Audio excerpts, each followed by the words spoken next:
कोकणाचा माणूस जो नोकरदार आहे, कोकणातला जो आमचा तरुण आहे, त्यांनी आपले उद्योग चांगल्या पद्धतीने टाकत असं एक आपलं मत आहे.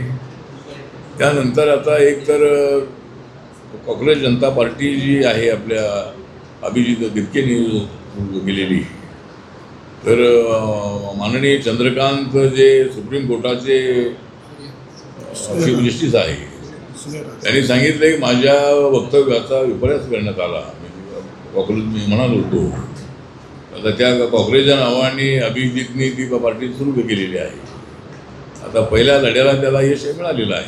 म्हणजे धर्मेंद्र प्रधान यांचा राजीनामा घ्या किंवा दिलाच पाहिजे ही भूमिका त्यांची होती आणि नरेंद्र मोदी यांच्या सरकारने त्यांच्या मागण्या मान्य केलेल्या आहे. आणि आता पुढे काय करायचं, पण अभिजित दिपके हा अरविंद केजरीवाल यांच्या टीममधला तो स्टुडंट आहे. म्हणजे त्यांच्या टीममध्ये तो अनेक दिवस राहिलेला आहे.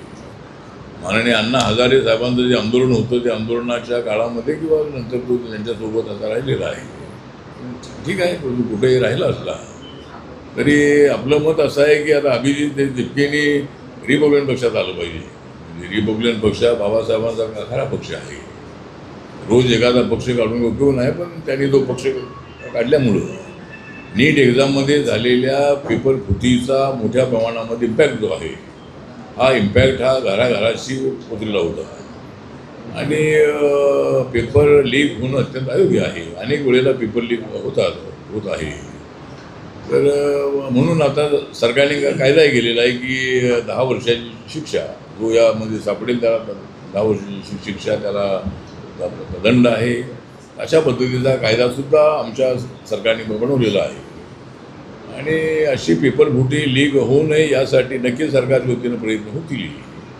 पण समाजामध्ये पत्रकार आहेत, NGO चालवणारे लोक आहेत किंवा ग्रामपंचायत आहे किंवा नगरपालिका आहे आणि गावातल्या लोकांची ज्या संस्थांच्या जे असे काही लोक, अशा लोकांमध्ये मार्गदर्शन होणं आवश्यक आहे. असं करणं अयोग्य आहे.